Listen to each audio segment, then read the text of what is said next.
और सबसे खतरनाक युद्ध में रूस की सबसे बड़ी मदद करने वाला ईरान अब इजराइल के लिए बड़ा खतरा बन सकता है। ईरान को अब रूस से ऐसा हथियार मिलने वाला है जिसकी रेंज इजराइल तक है। अगर पुतिन ने इस हथियार की डिलीवरी कर दी तो समझ लीजिए कि बाइडेन के लिए इजराइल को बचाना मजबूरी बन जाएगी।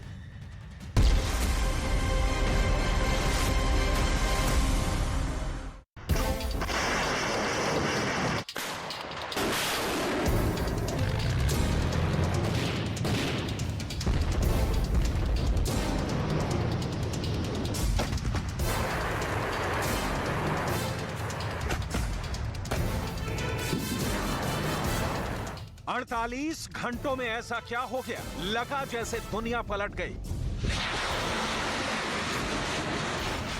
अमेरिका का दबदबा खत्म हो गया।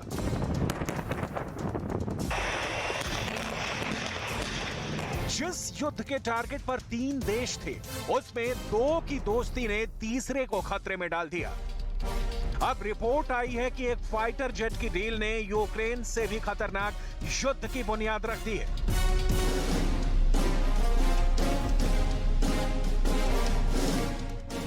सिर्फ 48 घंटों के दौरान क्या क्या हुआ, बहुत गौर से देखिएगा। खाड़ी देशों में सबसे बड़े दुश्मन ईरान और सऊदी अरब के बीच समझौता हो गया है। ईरान ने अपनी एयर डिफेंस मिसाइल वाली स्पीड बोट दुनिया को दिखाई है और अब ईरान ने कह दिया है कि रूस के साथ सुखोई 35 फाइटर जेट डील पक्की हो गई है। इसका मतलब है कि ईरान और सऊदी अरब अब युद्ध नहीं लड़ेंगे, लेकिन अगर इन दोनों देशों के बीच शांति कायम हो जाती है तो ईरान की एयर डिफेंस मिसाइल वाली स्पीड बोट क्यों दुनिया के सामने लाई गई और ईरान ने क्यों ऐलान कर दिया कि सुखोई 35 लिए जा रहे हैं। सवाल है कि रूस से सुखोई 35 ईरान क्यों ले रहा है। सुखोई 35 जैसे लॉन्ग रेंज फाइटर के टारगेट पर कौन देश होगा? क्या इस फाइटर जेट के टारगेट पर खाड़ी में अमेरिका के अड्डे होंगे या फिर ईरान अब इजराइल पर हमले के लिए तैयार हो रहा है? ईरान ने अब साफ कर दिया है कि वो रूस से सुखोई 35 विमानों को लेकर डील कर रहा है। इससे पहले रिपोर्ट्स आ चुकी थी कि ईरान के पायलट रूस के आधुनिक फाइटर जेट सुखोई 35 पर ट्रेनिंग भी ले चुके हैं और अब ईरान को 1 साल के अंदर इन लड़ाकू विमानों की डिलीवरी भी मिल सकती है। जो रिपोर्ट्स मिल रही हैं उसके मुताबिक शुरुआत में ईरान को रूस से 24 सुखोई 35 फाइटर जेट मिल सकते हैं। तादाद तो इनकी कम लगती है, लेकिन ऐसे फाइटर ईरान की एयरफोर्स को गजब की ताकत देंगे, इसमें कोई शक नहीं। सुखोई 35 का इस्तेमाल रूस अभी यूक्रेन के खिलाफ भी कर रहा है और लॉन्ग रेंज टारगेट्स के अलावा एयर डोमिनेंस में इस फाइटर का कोई जवाब नहीं।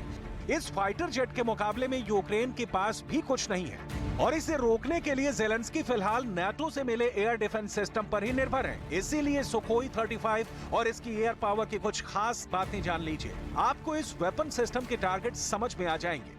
रूस अब सुखोई 35 की बहुत ही आक्रामक मार्केटिंग भी कर रहा है। सुखोई 35 चौथी जनरेशन के आगे का लड़ाकू विमान है। सुखोई 35 बहुत ज्यादा खतरनाक है। इसमें passive electronically scanned array radar लगा हुआ है जो 400 किलोमीटर के दायरे में टारगेट को पहचान सकता है। इसमें सैटर्न AL-41F1S के 2 इंजन लगे हैं और थ्रस्ट वेक्टर कंट्रोल के साथ ये क्लोज एयर कॉम्बैट में दुनिया का सबसे बेहतरीन जहाज कहलाया जाता है। इसकी सटीक बॉम्बिंग सीरिया और यूक्रेन में मिसाल बन चुकी है। ये वो फाइटर है जिसने सीरिया में ISIS की कमर तोड़ दी।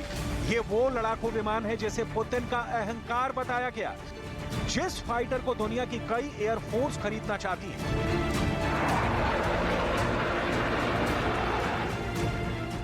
रशियन एयरफोर्स के पास अभी 100 से ज्यादा सुखोई 35 हैं। ये यूक्रेन में पुतिन के स्पेशल एयर ऑपरेशन का सबसे अहम हिस्सा या कहें कि रूस के एयर स्ट्राइक मिशन का लीडर बना हुआ है। यूक्रेन में हुई बड़ी एयर स्ट्राइक में ज्यादातर सुखोई 35 का इस्तेमाल किया गया है। यूक्रेन में लॉन्ग रेंज वाले ज्यादातर मिशन और एयर डिफेंस जोन बनाने में सुखोई 35 ही आगे रहा है।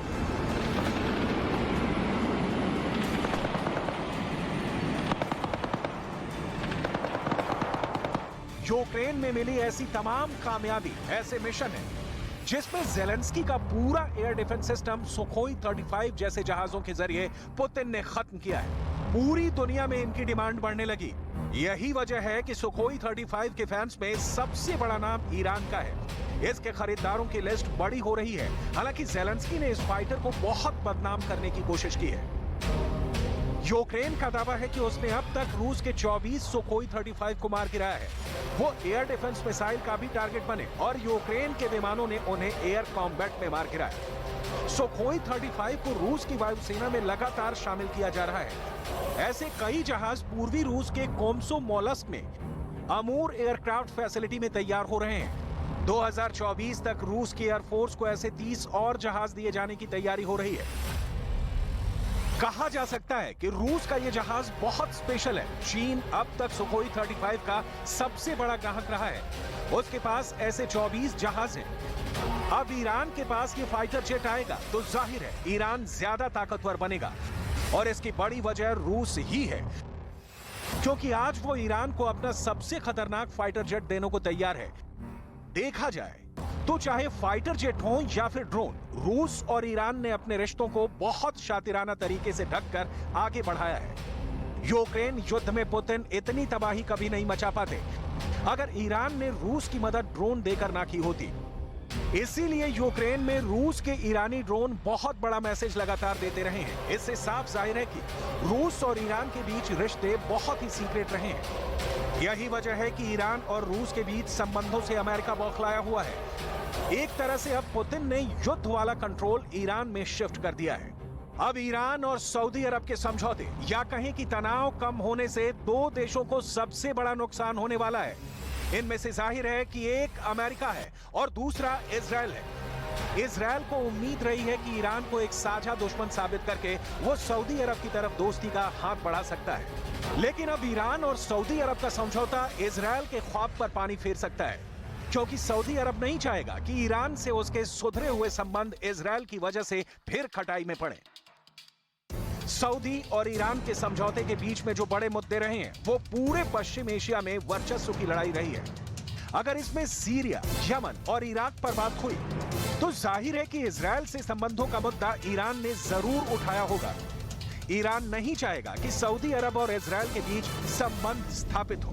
अगर ऐसा होगा तो इजराइल इस इलाके में अलग थलग पड़ जाएगा। ईरान पहले ही खुद को एक ड्रोन पावर साबित कर चुका है और उसकी रेंज में इजराइल भी आता है। ईरान के पास ऐसे ऐसे ड्रोन हैं जो इजराइल जाकर बमबारी कर सकते हैं और ये सब कुछ ईरान ने अपने ड्रोन्स के जरिए यूक्रेन में भी हासिल करके दिखा दिया है। इसलिए यूक्रेन में चल रहे युद्ध के बीच इन बातों के बहुत मायने हैं, क्योंकि इसी को लेकर अब अगली जंग का सीन क्रिएट किया जा रहा है, जिसमें एक तरफ इजराइल है और दूसरी तरफ ईरान। और इनका युद्ध हुआ तो यूक्रेन से भी ज्यादा खून बहाएगा, क्योंकि तब इसमें ईरान और इजराइल ही नहीं कई ताकत शामिल हो जाएंगी। इन सबके बीच लेबनान का मिलिशिया हिजबुल्लाह, जो एक ईरान समर्थित गुट है, उसने भी ऐसे सिग्नल दिए हैं कि सऊदी अरब को लेकर उसे कोई दिक्कत नहीं।